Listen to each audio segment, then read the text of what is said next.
Bismillahirrahmanirrahim. Assalamualaikum warahmatullahi wabarakatuh. Alhamdulillah, alhamdulillah wa syukurillah, alhamdulillah wa la ilaha illallah akbar. Bagi masyarakat Belitung yang saya hormati, pertama-tama intinya kita menjadi syukur kepada Allah SWT dengan segala rahmat dan hidayahnya dilimpahkan kepada kita, khususnya rahmat iman, kesehatan, dan tentunya berkah dan hidayah yang senantiasa dilimpahkan kepada kita.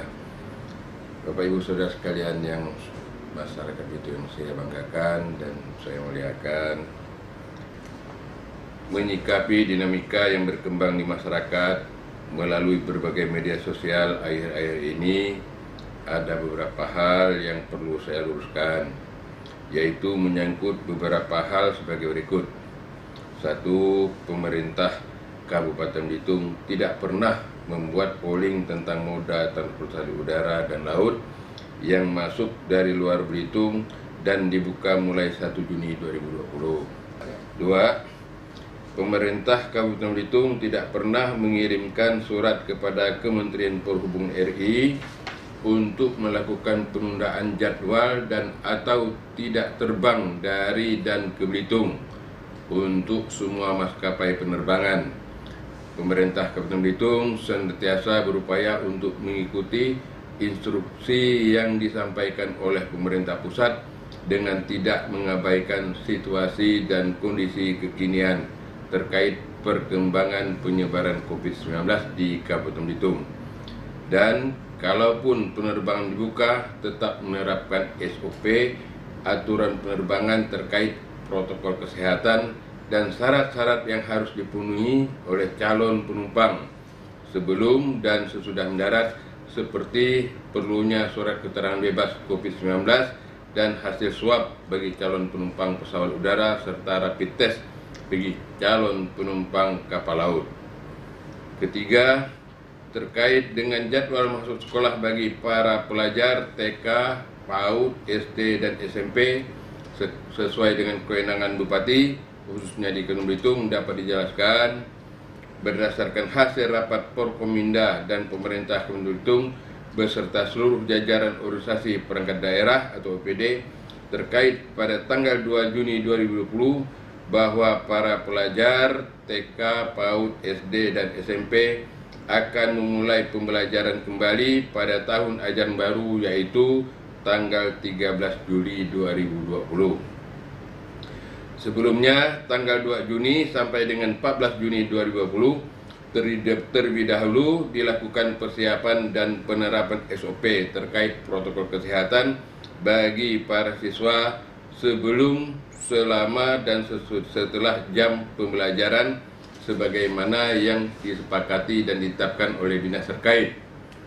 Selanjutnya, tanggal 15 Juni sampai dengan 13 Juli 2020, terlebih dahulu akan dilakukan sosialisasi, simulasi, dan edukasi kepada para pelajar dan orang tua tentang SOP protokol kesehatan tersebut.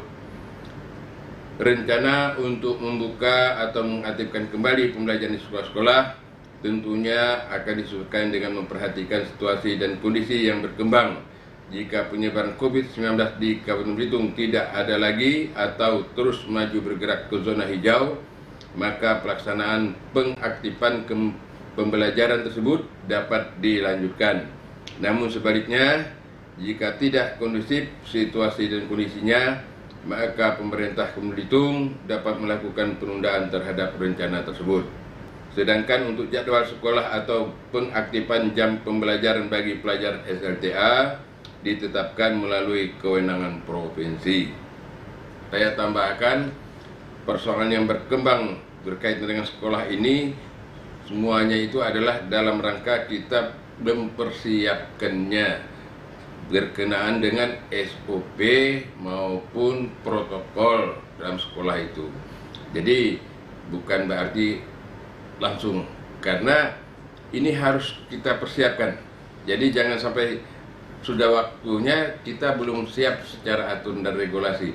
Nah, kita ini secara paralel segala hal berkenaan dengan pengembangan pariwisata segala macam kita ini sudah punya SOP dan protokolernya.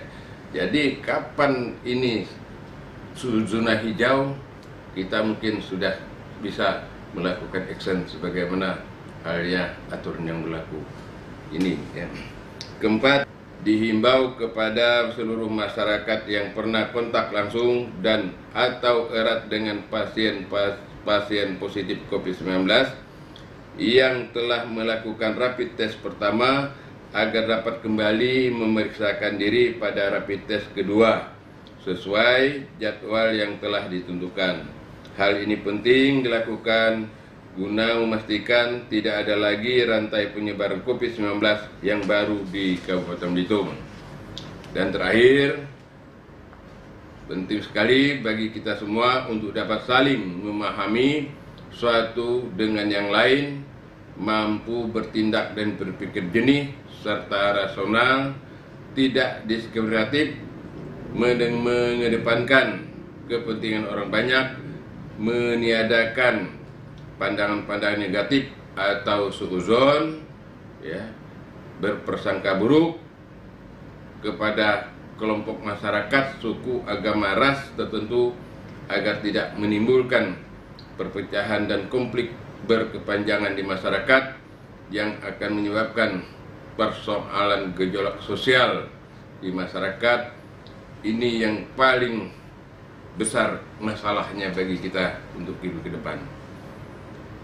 Dan kondisi situasi seperti sekarang ini, kita harus senantiasa bersatu padu, bergotong royong, berbaik sangka, tolong menolong dan bekerjasama menuju tatanan hidup Belitung yang lebih maju, kreatif, inovatif dan mandiri. Demikian yang saya dapat sampaikan pada kesempatan ini. Atas perhatian diucapkan terima kasih. Wassalamualaikum warahmatullahi wabarakatuh.